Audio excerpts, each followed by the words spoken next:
Hello అండి, అందరికీ నమస్కారం. మీరు చూస్తున్నది పొలంలో ప్రయాణం. నా పేరు శ్రీకాంత్ రెడ్డి. మనం ఈరోజు మామిడి సాగు విధానం గురించి తెలుసుకుందాం. చదువుకొని ఒక యువ రైతు మనతో పాటు ఉన్నారు. ఈ మామిడి సాగు విధానంలో మొదటగా మొక్కలను ఎక్కడి నుంచి తీసుకొచ్చారు? ఈ మొక్కలు నాటుకునేటప్పుడు ఎలాంటి జాగ్రత్తలు పాటించారు? ఒక మొక్కకి మధ్య దూరం ఎంత దూరం నాటుకున్నారు? వీరు ఎన్ని రకాల మొక్కలను ఎంపిక చేసుకున్నారు? అలాగే పూత పింజగా మారే సమయంలో ఎలాంటి జాగ్రత్తలు పాటించారు? మార్కెట్లో ఎలాంటి రకాలకు మంచి డిమాండ్ ఉంటుంది అనే విషయాలను మనం వారి మాటల్లోనే అడిగి తెలుసుకునే ప్రయత్నం చేద్దాం. మీ పేరు? నా పేరు నాగభూషణ్ అండి. మీ ఊరి పేరు? మాది వచ్చేసి కుందుర్పి గ్రామము, మండలం కుందుర్పి, కళ్యాణదుర్గం తాలూకా, అనంతపురం జిల్లా. ఇప్పుడు ఈ మామిడి సాగు విధానంలో మొదటగా మీరు ఎంత విస్తీర్ణంలో సాగు చేశారు? ఇది వచ్చేసి 2.5 నుంచి 3 ఎకరాల వరకు ఉంటుంది. ఒక ఎకరానికి ఎన్ని మొక్కలు పట్టాయి? ఈ డిస్టెన్స్ వచ్చేసి సాలుకు 23, మొక్కకు 21 ఉంటుంది. ఆ లెక్కన ఎకరాకి ఒక 80 నుంచి 85 చెట్ల వరకు పట్టిండొచ్చు. 85 చెట్ల నుంచి 85 వరకు మాక్సిమం ఎకరానికి. అట్లా 2 ఎకరాలకు 2.5 ఎకరాలు కలిపి 2.5 నుంచి 3 వరకు ఉంటుంది. ఎగ్జాక్ట్ అనేది ఏమి లేదు. ఈ 225 చెట్ల వరకు పట్టినాయి. మీరు చదువుకొని ఈ వ్యవసాయం వైపు అడుగులు వేయాలనే ఆలోచన ఎందుకు వచ్చింది? అంటే చదువుకున్నాము, తర్వాత గవర్నమెంట్ జాబ్ అని ఒక 2-3 ఇయర్స్ కష్టపడ్డాము. గ్రూప్స్ కి, కానిస్టేబుల్ కి రాసి మెయిన్స్ వరకు వెళ్ళి ఆ తర్వాత కొద్ది మార్కులు తక్కువలో జాబ్ రాక మళ్ళీ ప్రైవేట్ చేద్దాం అనుకుంటే ప్రైవేట్ సైడ్ మనకు అనుకూలం లేదు. అంటే చేయాలని ఉంటది, మనకు పొలం ఉంది కాబట్టి ఇదో ఇక్కడే అక్కడ చేసేది ఇక్కడే చేసి ఇక్కడే ఒక 5-6 ఇయర్స్ కష్టపడితే లైఫ్ లాంగ్ ఇక్కడే హ్యాపీగా ఉండొచ్చు. ప్రైవేట్ జాబ్ చేయొచ్చు. అది ఎట్లా అంటే భూమి లేదు ఏమి లేదు అనుకో, ప్రైవేట్ జాబ్ వెళ్ళి అటు సైడ్ సక్సెస్ కావచ్చు. మనకి భూమి ఉంది కాబట్టి చిన్నప్పటి నుంచి ఈ వ్యవసాయమే అలవాటు. వేరే సైడ్ పోయి అక్కడ వర్క్ చేసే అలవాటు లేదు. అందుకని దీంట్లోనే ఏదైనా డెవలప్ చేసుకొని ఇక్కడే సెటిల్ అయ్యి ఇక్కడే ఉందామనగా, ఇంటి దగ్గర ఉంటాము, తల్లిదండ్రులతో ఉంటాము అనే ఉద్దేశంతో ఇదే ఎంచుకొని ఇదే చేస్తాను. అందరూ వ్యవసాయం లాభసాటిగా లేదు అని అంటున్నారు. మీ ఆలోచన ఎలా ఉంది? వ్యవసాయం అనేది లాభసాటిగా లేదు, అదైతే 100% పక్క. ఇది మనం కూరగాయలు వేస్తాము, వాతావరణం అనుకూలించి దాని దగ్గర దిగుబడి వచ్చి చేస్తే వస్తుంది. వాతావరణం అనుకూలించక మనం ఏదో ఇక రసాయనాలు ఒక్కటి వాడేసి మన పంట రావాలంటే రాదు. పంట వచ్చినా మార్కెట్లో రేట్ ఉండొచ్చు, ఉండకపోవచ్చు, హెచ్చు తగ్గులు అనేది ఉంటుంది. కానీ హార్టికల్చర్లో మాత్రం మనిషి ఉండి దాన్ని జాగ్రత్తగా చూసుకుంటూ చేస్తే నష్టాలు అయితే ఉండవు, లాభాలు ఖచ్చితంగా ఉంటాయి. దాంతోపాటు ఓన్ మార్కెట్ చేసుకునే వాళ్ళకి ఇంకా బాగుంటుంది. అని ఈ మామిడి చెట్లు మీరు ఎన్ని వెరైటీలు ఎంచుకున్నారు? మేజర్గా నేను అనుకునేది 3 వెరైటీలు: కేసరు, అల్ఫాన్సో, హిమాయత్. ఆల్ఫాన్స్ అంటే బాదామి. ఆల్ఫాన్స్ అంటే మన సైడ్ బాదామి అంటారు. నర్సరీల దగ్గరికి ఎక్కడికి వెళ్ళినా వాళ్ళు ఆల్ఫాన్సో అంటేనే వాళ్ళకి అర్థమవుతుంది, బాదాం అంటే అర్థం కాదు. దాంతో పాటు ఈ 3 వెరైటీలు పెట్టిన తర్వాత ఒక 15-20 చెట్ల వరకు పోయి ఉంటాయి. వాటి ప్లేస్ లో మనము బంగినపల్లి బెనీషా అని అంటారు కదా, ఆ వెరైటీ ఒక 15 నుంచి 20 చెట్ల వరకు ఉండొచ్చు. తర్వాత ఈ నర్సరీ నుంచి తెచ్చిన మొక్కల్లోనే హిమాయత్ అయితే ఒక 80 చెట్ల వరకు ఉంటాయి. 80 చెట్లు ఎక్కువ. హిమాయత్ ఒక 80 ఉంటాయి, కేసర్ ఒక 80 వరకు ఉంటాయి. ఈ అల్ఫాన్సో మాత్రం ఒక 50 చెట్ల వరకు ఉండొచ్చు. ఈ వీటిలో కూడా కొన్ని కల్తీ, ఒక 10 నుంచి 15 చెట్లు కల్తీ ఉన్నాయి. కల్తీ వచ్చాయి అక్కడ నుంచి. నేనని దాంట్లోనే ఒక మనకి పచ్చడి వెరైటీ అని రాయల్ పునాస అనేది ఒక 2-3 చెట్లు తెప్పించిన. ఈ వచ్చిన చెట్లులోనే ఒక 2 చెట్లు రసపూరి వచ్చినాయి, ఒక 2 పెద్ద రసాలు వచ్చినాయి. మీరు ఎంచుకోలేదు, వాళ్ళే నర్సరీలో ఆ మొక్కల్లో ఎందుకు కల్తీ వచ్చినాయి. వాళ్ళే అంటే ఏమో వాళ్ళకి పక్కలో పెట్టి ఉంటారు కాబట్టి కరెక్ట్ గా లేదు. 90% వాళ్ళ మనం ఏదైతే ఆర్డర్ చేసినామో అవే మొక్కలే వచ్చినాయి. ఇంకా అటు ఇటుగా 10 మొక్కలు వేరే వచ్చినాయి, పెద్ద రసాలని, రసపూరి అని. ఇంకా కొన్ని వెరైటీలు తెలియదు, ఈసారి కాపు వస్తుంది కాబట్టి అవి ఏ వెరైటీ అనేది తెలుస్తుంది, ముందుకు తెలుస్తుంది చూస్తే. ఇవి ఎన్ని సంవత్సరాల చెట్లు ఇప్పటికి వచ్చేసి 3.5 years. 2022 జూలైలో నా ప్లాంటేషన్ చేసినాము. ఇప్పటికి 3.5 years అయింది. ఈ మామిడి చెట్లు పెట్టాలనే ఆలోచన మీకు ఎలా వచ్చింది? మామిడి చెట్లు ఎట్లా అంటే ఇటు సైడ్ కొంచెం డ్రాఫ్ట్ ఎక్కువ, ఉమ్, వర్షాలు వస్తేనే వాటర్. ఉమ్, ఒక సంవత్సరం 2 సంవత్సరాలు సరిగ్గా వర్షాలు పడలేదు అనుకో, ఉమ్, నీళ్ళు రావు.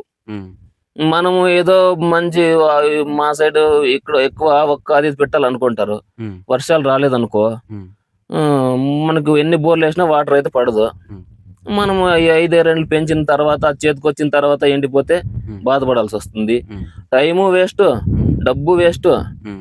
మనశ్శాంతి అంటే ఉండదు. నీటిని తట్టుకునే శక్తి ఉంటుందా? నీరు నీటిని లేకున్నా? ఒక 2 ఏళ్ళు వర్షాలు 2 సంవత్సరాల వర్షాలు లేకపోయినా ఉమ్, ఎద్దటిని తట్టుకొని ఉంటాయి. ఉంటాయి. మనము అంతగా కావాల్సి వచ్చినప్పుడు ఎండాకాలం ఒక నెలకు ఒకసారి ఉమ్, ట్యాంకర్లతో పోపించుకున్నా ఆ వర్షాలు రాకుండా టైంలో గడిచిపోతుంది. చెట్టు అయితే చనిపోదు. ఆ సంవత్సరం కొంచెం కాఫ్ మీద ఎఫెక్ట్ పడొచ్చు అంతే తప్పితే ఉమ్, పంట అయితే దెబ్బతిందు. అంటే చెట్టు బతుకుతుంది. ఉమ్, తర్వాత సంవత్సరం వర్షాలు పడినప్పుడు అట్లా కంటిన్యూ చేసుకోవచ్చు. ఉమ్, మెయిన్ గా ఈ మామిడి చెట్లు పెట్టేదానికి కారణం అయితే, ఉమ్, మామిడి చెట్లు పెట్టుకుంటాం ఉమ్, ఒక 3 ఏళ్ళు 4 ఏళ్ళ వరకు దీంట్లో అంతర పంటగా వేరుశెనగ వేసినాం. ఉమ్. అది అంతవరకే. తర్వాత దీంట్లో నాటుకోళ్ళు పెంచుకోవాలనే ఉద్దేశంతోనే మామిడి చెట్లు వేసిన. నాటుకోళ్ళు కూడా. నాటుకోళ్ళు దీంట్లో పెంచుకుంటే మనకు వర్షాలు లేకపోయినా వాటర్ లేకపోయినా ఉమ్, రోజుకు మనకు ఒక డ్రమ్ము ఉమ్, వాటర్ వచ్చినా గానీ ఉమ్, ఏదో దాంట్లో నాటుకోళ్ళు పెంచుకొని ఉమ్, ఈ వచ్చిన పంట ఎంత వచ్చినా మనకి లాభసాటిగానే ఉంటుందనే ఉద్దేశంతోనే ఉమ్, ఈ మామిడి చెట్లు అనేది పెట్టిన. నాటుకోళ్ళు పెంచాలనే ఈ మామిడి చెట్లు పెట్టాలి. ముఖ్య ఉద్దేశం వచ్చేసి ఉమ్, నాటుకోళ్ళు పెంచాలనేదే. ఉమ్. అది మంచి డిమాండ్ ఉంది మార్కెట్ లో, అందుకని. ఇప్పుడు ఎక్కడి నుంచి తెచ్చుకున్నారు ఇవి మీరు ముక్కలు? ఇవి వచ్చేసి ఉమ్, తెలంగాణలోనే సంగారెడ్డి ఉమ్, నర్సరీ వచ్చేసి గంగా నర్సరీ అని ఉంటది, ఫేమస్. ఉమ్, ఆ నర్సరీకి మనం ముందు కాల్ చేసి ఉమ్, ఇట్లా ఈ మొక్కలు కావాలని ఆర్డర్ చేసుకున్నాం ఇక్కడే. ఉమ్, వాళ్ళు సరే అని ఆన్లైన్ లో ఫోన్ పే డబ్బులు చేయించుకొని ఉమ్, మంది ఇక్కడ నుంచి మామిడి సీజన్ లో లోడ్లు పోతుంటాయి కదా, ఉమ్, మన ఊరిదే బొలేరు పోయినప్పుడు ఉమ్, అక్కడికి పోయి ఇక్కడ తెప్పించినాం. అక్కడ నుంచి డబ్బులు ఇక్కడ డైరెక్ట్ వాళ్ళకి ఆన్లైన్ పేమెంట్ చేసేసి ఉమ్. మొక్కలు తెప్పించుకున్నాం. అక్కడ నర్సరీలో ఎన్ని సంవత్సరాల చెట్టుని ఎంచుకున్నారు? మేజర్ గా మా సైడ్ వచ్చేసి ఉమ్, 2 years 3 years పెద్ద మొక్కనే పెడితే బెటర్ అని ఇక్కడ అనుకుంటుంటారు. ఉమ్, కానీ నేను మాత్రము భిన్నంగా పెద్ద మొక్కలు అయితే వద్దు, సంవత్సరం లోపు మొక్క అయితే ఉమ్, మనం చిన్న మొక్క పెట్టి పెంచుకున్నప్పుడు వేరు వ్యవస్థ అదంతా బాగా డెవలప్ అయ్యి తొందరగా చెట్టు నిలదొక్కుకోవడానికి అవకాశం ఉంటుందనే ఉద్దేశంతో ఉమ్. నేను 6 నెలల నుంచి సంవత్సరం మధ్యలో ఉన్న మొక్కనే ఎంపిక చేసుకున్నా. చిన్న చెట్టు అయితే బాగా గ్రోత్ వస్తుంది. 1.5 నుంచి 2 feet మాత్రమే ఉంది నేను తెచ్చినప్పుడు మొక్క. ఒక మొక్క ఎంత ధర పెట్టారు? అప్పుడు నాకైతే మొక్క 80 రూపాయలు పడింది. ఉమ్, మళ్ళీ ట్రాన్స్పోర్ట్ అక్కడ నుంచి ఆ ట్రాన్స్పోర్ట్ అంతా మనము చేసుకున్నప్పుడు 100 నుంచి 110 వరకు పడి ఉండొచ్చు మొక్కకి, ట్రాన్స్పోర్ట్ తో కలిపి. మీకు మొత్తం ఈ మామిడి చెట్లకు ఎంత అయింది మీకు పెట్టుబడి? మామిడి చెట్లు తెప్పించేది అయితేనేమి, ట్రాన్స్పోర్ట్ అయితేనేమి, ఆ గుంతలు తీయడము, దాంట్లో మళ్ళీ దాంట్లో వేసే ఎరువులు గాని అవన్నీ కలిపి ఒక 40,000 వరకు మొదటి సంవత్సరం వచ్చింటది. తర్వాత దీనికంటూ ప్రత్యేకంగా నేను చేసింది ఏమీ లేదు. వేరుశెనగ వేస్తాం కదా, అప్పుడే కల్టివేషన్ చేస్తాము. వేరుశెనగకి ఏదైతే మనము ఫర్టిలైజర్స్ ఇస్తామో అవే ఇంకా పెట్టినప్పటి నుంచి ఇప్పటి వరకు దానికి ఏమి ఎలాంటి ఎరువులు గాని రసాయనాలు గాని వాడింది అయితే లేదు. ఈ గుంతులు తీసే ప్రక్రియలో మీరు ఏమేం ప్రక్రియ చేశారు? ముందు మనము ప్లాంటేషన్ చేస్తాము అనగా 1 నెల ముందే జేసీబీతో మనం మార్కింగ్ చేసుకొని అన్ని మనం ఎన్ని అడుగులు ఎన్ని అడుగులు అని ముందే మార్కింగ్ చేసుకొని ఫిట్స్ తీపిచ్చినాము. ఎటు చూసినా ఎడల్పు గాని పొడవు గాని లోతు గాని 3 అడుగులు ఉండేవాదిగా మనము గుంతలు తీపించుకొని దాంట్లోకి కాణిగాకు వేపాకు వేసేసి దాన్ని పూడ్ చేసి అది కొంచెం మగ్గిన తర్వాత 1 నెలకి మొక్కలు ప్లాంటేషన్ చేసిన. ఎరువులు వేసామన్నారు కదా గుంతుల్లో ఎటువంటి ఎరువు వేయలే. కాణగాకు వేపాకు అనేది ఆ గుంతుల నిండా ఫుల్ గా ఒక 5-6 లోడ్లు మనము మందే ఓన్ గా ఉంటే అదంతా కొట్టుకొచ్చి ముందు పూడ్చేసినాము. అదే ఎరువే సరిపోతుంది. సరిపోతుంది.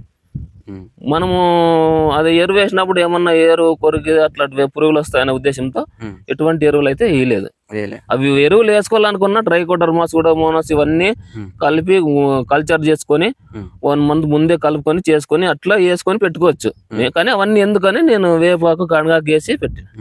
ఉమ్. మార్కెట్లో ఏ వెరైటీకి ఎక్కువ డిమాండ్ ఉంటుంది? మార్కెట్లో అంటే మా మా స్నేహితులే ఉమ్, మార్కెట్కి వెళ్తుంటారు. ఉమ్, వాళ్ళ సలహాతోనే ఇటు హిమాయత్ అయితేనేమి, కేసర్ అయితేనేమి, ఉమ్, ఈ దశేర్ అయితేనేమి, అల్ఫాన్సో అయితేనేమి రేట్ ఉంటుంది. ఉమ్, హిమాయత్ కాపు కొద్దిగా తక్కువ అంటారు, ఉమ్, మిగతా ఏమి కాపు వస్తుంటుంది. ఉమ్, కాపు తక్కువైనా కానీ ఉమ్, ఏదో దాన్ని అది ఉంటే కొద్దిగా చెట్టుకు 1 బాక్స్ 2 బాక్స్లు లేదంటే 3 బాక్స్ల వరకు మనం మెయింటైన్ చేసి తీస్తే ఉమ్, అదే డబ్బులు దానికంటే ఎక్కువ డబ్బులు వస్తాయనే ఉద్దేశంతో ఉమ్. మేజర్గా హిమాయత్, కేసర్ ఎంచుకున్నాను. ఎంచుకున్నారు. ధర బాగానే ఉంటుందని. ఉంటుందనే ఉద్దేశంతో. ఉమ్, ఎందుకంటే మా ఫ్రెండ్స్ 10 years నుంచి ఎక్స్పీరియన్స్ ఉందన్నమాట ఉమ్, మామిడిలోని. ఉమ్. ఆ ఉద్దేశంతో చేసిన. చేసి- ఉమ్. ఈ ఐడెన్సిటీ విధానంలో 150 నుంచి 200 మొక్కల వరకు పడతాయి, ఉమ్. మంచి లాభసాటిగా ఉంటుంది అని చెప్తున్నారు. దాని గురించి మీ అభిప్రాయం ఏంటి? ఐడెన్సిటీ అంటే ఖచ్చితంగా లాభము, ఖచ్చితంగా ఏదో నష్టం అనేది చెప్పలేం. ఉమ్, ఒకటి మేజర్గా వాళ్ళకి ఐడెన్సిటీ పెట్టుకున్న తర్వాత వాటర్ కంపల్సరీ ఉండాలా. ఉమ్, మళ్ళీ మనము మొక్కలు పెట్టుకున్న తర్వాత ఉమ్, ప్రతి సంవత్సరం దాన్ని ప్రాపర్గా ప్రూనింగ్ చేస్తూ, ఉమ్, ప్రతి సంవత్సరం ఖచ్చితంగా ప్రూనింగ్ చేయాలి. ఉమ్, వాటర్ సఫిషియంట్ వాటర్ ఉండాలి. ఉమ్, దాంతోపాటు ఎప్పుడు దాన్ని మెయింటైన్ చేస్తూ దానికి పెస్టిసైడ్స్ కానీ అవన్నీ ఎక్కువ వాడాల్సి ఉంటుంది. ఉమ్, ఆ విధంగా చేసుకుంటే ఉమ్, కొద్ది వరకు మరీ అల్ట్రా ఐడెన్సిటీ ఆ విధానంగా పోతే సరిపోదు. ఉమ్, ఒక 15 ఎటు చూసినా 15 అడుగులు వచ్చే విధంగా ఉమ్, మామిడి చెట్లు పెట్టేసుకొని ఉమ్, దాన్ని ప్రాపర్గా ప్రూనింగ్ చేసుకొని ఉమ్, మనం 10 సంవత్సరాలు 12-15 సంవత్సరాల వరకు చేసుకున్న తర్వాత ఉమ్, 15 ఎటు చూసినా 15 ఉంటుంది కాబట్టి ఉమ్, మధ్యలో ఒక మొక్క తీసేస్తే తర్వాత 30 అవుతుంది. ఈ 15 ఏళ్ళ వరకు నీకు దిగుబడి తీసుకుంటావు. ఉమ్, ఒక 15 ఏళ్ళ తర్వాత ఒక మొక్క తీసేసినావు అనుకో, ఉమ్, వాటికి కావాల్సిన స్పేస్ దొరుకుతుంది. ఉమ్, అప్పుడు ఆ విధంగా అది ఐడెన్సిటీ అనేది సజెస్ట్ చేస్తారు. ఉమ్, కానీ ఉమ్, మనము ఇది ఇక్కడ ఇటు మొక్కకి 16 అడుగులు లేకుంటే సాలుకు సాలు 16 పెట్టి 5 అడుగులు 6 అడుగులు పెట్టుకొని దాన్ని ప్రాపర్గా ప్రూనింగ్ చేసుకోలేక ఉమ్, అప్పుడు కాపు రాదు. ఇది అదే వచ్చేసి లాస్ అనేది తెలిసిపోతుంది. ఆ విధానంగా పోతే ఎక్కువ దిగుబడి వస్తుంది అల్ట్రా ఐడెన్సిటీ వల్ల. దిగుబడి అయితే ఖచ్చితంగా వస్తుంది. ఉమ్, దిగుబడికి ఇబ్బంది లేదు, దిగుబడి అయితే వస్తుంది. ఉమ్, కానీ దాని తగ్గట్టుగా ప్రాపర్గా చేసుకోగలిగితేనే ఐడెన్సిటీకి వెళ్ళాలి. వర్క్ లేదు నేను ఏదో పెడతాను ఎవరో చూసుకుంటారు అనేటప్పుడు అయితే 20-20 25-25 పెట్టుకొని చేసినా దానికి ఏం చేయకపోయినా దిగుబడి దానికి సరిపోతుంది. కానీ ఖచ్చితంగా చేసుకుంటానంటేనే ఐడెన్సిటీకి వెళ్ళాలి. ఈ మామిడి చెట్లు క్రాప్ వచ్చే టైంలో మీరు ఎలాంటి పురుగు మందులు వాడారు? మేమైతే 3 years నుంచి ఎటువంటి పురుగుల మందులు వాడలేదు. స్ప్రేకి అయితే వాడలే. ఇంక ఈసారి మాత్రమే కాపు కొదులుదామన్న ఉద్దేశంతో మొదటి స్ప్రేగా మోనో స్ప్రే చేసిన. మోనోక్రోటోపాస్ అదొకటి స్ప్రే చేసిన తర్వాత రెండో స్ప్రేగా ఈ పేను బంక కానీ రసం పీల్చే పురుగులు ఇవేమన్నా ఉంటాయనే ఉద్దేశంతో వాటికి సంబంధించిన కెమికల్స్ వాడినాం రెండోసారి. అవి 2 స్ప్రేలు తప్పితే ఇంతవరకు ఏ స్ప్రే అనేది చేయలే. ఈ నీటి తడులు ఏ విధంగా ఇచ్చుకున్నారు? ఇంత ముందుకైతే వర్షాకాలంలో వర్షానికే సరిపోయేది. తర్వాత వేసవికాలంలో మనము దీంట్లో అంతర పంటగా వేరుశెనగ వేసాం కాబట్టి వాటికి స్ప్రింక్లర్ల ద్వారా వాటర్ సఫిషియెంట్ గా సరిపోయేది. ఈసారి మాత్రము ఒక పంటకు ఇది వేరే ఇంటర్ క్రాప్ గా ఏది చేయలేదు కాబట్టి మనము చెట్టుకి కాలువల ద్వారా మనము చెట్టుకి పోయే విధంగా 2-3 తడులు మాత్రం ఇచ్చినాం ఇప్పటి వరకు. ఇప్పుడున్న క్రాప్ ప్రకారము ఏ పంటలు అధిక దిగుబడిని ఇచ్చే విధంగా ఉన్నాయి? ఈ ప్రస్తుతం ఉండే విధానంలో అయితే కేసర్ అనేది ఎక్సలెంట్. కేసర్ అనేది పింజ్ అనేది సూపర్ గా సెట్ అయిపోయింది. ప్రతి చెట్టు నిండా బరే పిందలే కనబడుతున్నాయి. తర్వాత అల్ఫాన్సో మీడియంగా అంటే పూర్తిగా చెట్టు నిండా కాయ ఉందనే విధంగా అల్ఫాన్సో లేదు, కానీ సఫిషియెంట్ గా అల్ఫాన్సో కూడా పట్టింది. హిమాయత్ అనేది కొద్దిగా తక్కువ, కానీ ఆ చెట్టుకు వచ్చిన కాయ కానీ మన సైజ్ వచ్చిందంటే అది కూడా మంచి దిగుబడే వస్తుంది. ఈ పూత సమయంలో మీరు పింజగా మారే సమయంలో ఎలాంటి జాగ్రత్తలు తీసుకున్నారు? మెయిన్ గా పూత వచ్చిన తర్వాత బడ్స్ స్టేజ్ లో ఉన్నప్పుడు వాటర్ ఇచ్చుకోవచ్చు. ఇంకా బడ్ స్టేజ్ గా ఉన్నప్పుడు ఆ వాటర్ ఇచ్చడం అంటే అవన్నీ మంచి హెల్తీగా వస్తాయి. తర్వాత తెల్లపూత దశ వచ్చిందంటే తెల్లపూత దశ వచ్చిన తర్వాత వాటర్ అనేది వదలకూడదు. ఎందుకంటే తెల్లపూత వచ్చిన తర్వాత మనం వాటర్ వదిలామంటే చిన్న చిన్న స్పింజులుగా సెట్ అయి ఉంటుంది, అవన్నీ రాలిపోయేదానికి ఎక్కువ అవకాశం ఉంటుంది. అందుకని బడ్స్ వచ్చినప్పుడు మాత్రమే వాటర్ ఇచ్చుకోవచ్చు. తర్వాత తెల్లపూత దశ వచ్చిన తర్వాత కొన్ని రోజులు స్కిప్ చేసిన తర్వాత చిన్న గోలీ సైజు అంత మాత్రం వచ్చిన తర్వాత నుంచి ఇంకా మనం ఎంతైనా వాటర్ అనేది ఇప్పటి వరకు మీరు ఎన్ని తడులు పెట్టారు? ఇప్పుడు వరకు 2 తడులు. బడ్ స్టేజ్ లో ఉన్నప్పుడే 2 తడులు ఇచ్చేసినాము. ఇప్పుడు అంతా చిన్న చిన్న పింజి స్టేజ్ లో ఉంది కాబట్టి ఇంకొక 5 రోజులు వారం తర్వాత ఇంకా వాటర్ అనేది 15 రోజులకు ఒకసారో వారానికి ఒకసారో పారించుకుంటాం. ఓకే, మార్కెట్లో వీటికి హిమాయత్కి ఏ విధంగా ఉంటుంది డిమాండ్, ఈ ఆల్ఫాన్స్కి ఏ విధంగా ఉంటుంది, కేసరికి ఏ విధంగా ఉంటుంది? ఈ హిమాయత్కి అయితే స్టార్టింగ్ లో వచ్చినప్పుడు అయితే 4000 నుంచి 6000 వరకు ఉంటుంది. బాక్స్ కి 20 కిలోల కేజీల ట్రే పడుతుంది. అది 4 నుంచి 6000 వరకు పడవచ్చు. అంటే స్టార్టింగ్ లో అంటే మార్చిలో కానీ ఏప్రిల్ మిడ్ నుంచి ముందరే 2 వీక్స్ లోపలే పడవచ్చు. తర్వాత అయినా కానీ ఒక 1000 నుంచి 1500 వరకు ఎటువంటి డోకా ఉండదు హిమాయత్. కేసర్ దిగుబడిలో మనకి కేసర్ బాగా వస్తుంటుంది కాబట్టి అది మనకి 1000 నుంచి 1500 వరకు, అల్ఫాన్సోను అంతే 1000 నుంచి 1500 వరకు మనకు వచ్చిన డబ్బులు అనేది సరి అవుతాయి. అంటే తొందరగా రావాలి కాపు అనేది, తొందరగా వచ్చిందంటే మనకు డబ్బులు కూడా తొందరగా బాగా అవుతాయి. ఇప్పుడు మీరు ఇంకా ఏమైనా వెరైటీలు ఏమైనా ఇంకా ఇంప్రూవ్ చేయాలనుకుంటున్నారా? వెరైటీలు ఇంప్రూవ్మెంట్ అనేది ఏమి ఉండదు. ఈ హిమాయత్ కాపు తక్కువ అంటున్నారు కాబట్టి మనము మొక్క తెచ్చుకొని దాన్ని ఒక 6 months నుంచి 1 year పెంచుకున్న తర్వాత ప్రూనింగ్ చేసుకొని దాంట్లో ఒక 3 కొమ్మలు వచ్చే మాదిరి చేసుకుంటాం.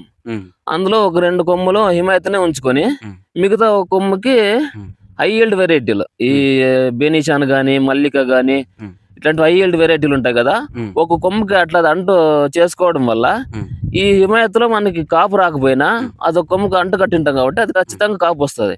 దాంట్లో 2-3 బాసులు వెళ్ళినా గానీ రైతుకు నష్టం అనేది లేకున్నట్ల ఉంటుంది. ఇక్కడ కమర్షియల్ గా ఇటు సెట్ ఉంటుంది, అక్కడ ఆ కొమ్మకు ఒకటి చేయడం వల్ల దీంట్లో కాపు రాకున్నప్పుడు ఆ కొమ్మలో కాపు వచ్చి రైతుకు అనేది నష్టం లేకున్నట్లు ఉంటది.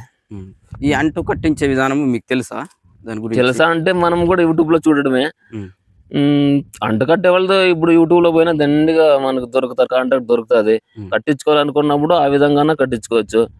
ఇంకా దీంట్లో బెస్ట్ వెరైటీ ఏమంటే మనమే విత్తనాలు వేసుకొని మొక్కు పెంచుకొని దానికి అంటు కట్టించుకుంటే మరీ బెటర్. మంచి ఈల్డ్ అయితే వస్తుందని చెప్పి. మంచి ఈల్డ్ అని కాదు, మొక్క చిన్నప్పటి నుంచి వేరే వ్యవస్థ అనేది బాగా డెవలప్ అయి ఉంటుంది. మనం మనమే కట్టించుకోవడం వల్ల మొక్కలు వేరే మొక్కలు అనేది ఉండదు. ఇంకొకటి మన సైడ్ దండి తోటలు ఉంటాయి కాబట్టి దాంట్లో ప్రతి సంవత్సరం కాపు కాసే చెట్లు ఉంటాయి. వాటిని ఐడెంటిఫై చేసుకొని వాటి నుంచి సైన్స్ తీసుకొని మనం అంటు కట్టించడం వల్ల నీకు కాపు ప్రతి సంవత్సరం వస్తుంది, రైతు నష్టపోకున్నట్లు చెట్టు మనం ఏదనుకుంటామో అదే వస్తుంది కాబట్టి రైతుకు ఇబ్బంది లేకున్నట్లు ఉంటుంది. హార్టికల్చర్ అంటే ఈ వేరుశెనగలు కూరగాయలు ఇటు సైడ్ కాకున్నట్ల హార్టికల్చర్ సైడ్ వచ్చేసి ఇప్పుడు ఒక 5 ఎకరాలు ఉన్న రైతు అయితే అదొక 1/2 ఎకరా అదొక ఎకరా అట్లా చేసుకుంటూ మెయిన్ రోడ్ సైడ్ ఏదన్నా చిన్నగా స్టాల్ మాదిరి పెట్టుకొని తన పండిన పంటని తనే అమ్ముకోగలిగితే మంచి లాభాలు సంపాదించవచ్చు. మార్కెట్ మీద ఆధారపడతాను, మార్కెట్ లో చేస్తాను అంటే అవన్నీ కాదు. సొంతంగా మార్కెట్ చేసుకొని 1/2 ఎకరా అన్ని రకాలు ఒక 5-6 రకాలు ఎంచుకొని చేసుకుంటే మంచి లాభాలు ఉంటాయి. ఇది వచ్చేసి కేసర్. కేసర్ అనేది చూడండి ఏ విధంగా ఫ్రూట్ సెట్టింగ్ అనేది ఎంత బాగా ఫ్రూట్ సెట్టింగ్ అనేది చూపిస్తాం. ఇది కేసర్ వెరైటీ, ఇది హై ఈల్డ్ వెరైటీ, కమర్షియల్ గా మంచి బెస్ట్ వెరైటీ ఇది. అది కేసర్ వచ్చేసి హిమాయత్ ఫ్రూట్ సెట్టింగ్ తక్కువ అవుతుంది అంటుంటారు, కానీ మన దాంట్లో చూడండి హిమాయత్ అనేది ఎంత బాగా అనేది ఫ్రూట్ సెట్టింగ్ అనేది జరిగిందో. మళ్ళీ సెకండ్ కూడా ఇప్పుడు ఇక్కడ కాపు రాలేదు కదా, కాపు రాకుండా తర్వాత కూడా ఫ్లవర్ అనేది మళ్ళీ స్టార్ట్ అయింది కాపు రాకుండా దగ్గర. ఇది వచ్చేసి అల్ఫాన్సో అంటే మన సైడ్ బాదామి అంటారు. చూడండి ఇది కూడా ఎంత బాగా అనేది ఫ్రూట్ సెట్టింగ్ అనేది అయింది. అప్పుడే నిమ్మకాయ సైజ్ వచ్చేసినాయి. వచ్చేసి బంగినపల్లి వెరైటీ వచ్చేసి ఫ్లవరింగ్ అనేది కొద్దిగా లేట్గా వచ్చింది. తొందరగా వస్తే దీనికి మంచి మార్కెట్ రేట్ అయితే మంచి 1000 నుంచి 1500 వరకు మంచి రేట్ ఉంటుంది. కొద్దిగా లేట్ అయింది. లేట్ అవడం వల్ల ధరలు తగ్గే అవకాశం ఉంటాయా? మార్కెట్లో ఆ రోజుకి మనకి కాయ తక్కువ వస్తే రేట్ ఉంటుంది, ఎక్కువ మనకి స్టాక్ వచ్చిందంటే రేట్ అనేది తగ్గుతుంది. ఇప్పుడు ఇంకా ఫ్లవర్ అనేది ఫ్లవరింగ్ స్టేజ్ లో ఉంది. ఇంకా ఇది వచ్చేసి రస్పూరి వెరైటీ. తొందరగా అంటే మామిడిలో తొందరగా వచ్చే రకాల్లో ఇది ఒకటి. రస్పూరి అనేది తొందరగా వస్తుంది. ఇది చూడండి ఫ్రూట్ ఏ విధంగా ఫ్రూటింగ్ అనేది ఎంత బాగా సెట్ అయింది అనేది. రస్పూరి మంచి హైల్డ్ వెరైటీ ఇది. రస్పూరి అనేది తొందరగా వస్తుంది, ఫుల్ ఫ్రూట్ అనేది బాగా సెట్ అయ్యింది, చెట్టు నిండా కాయగా వస్తుంది. చూడొచ్చు ఎంత బాగా సెట్ అయింది అనేది చూడొచ్చు.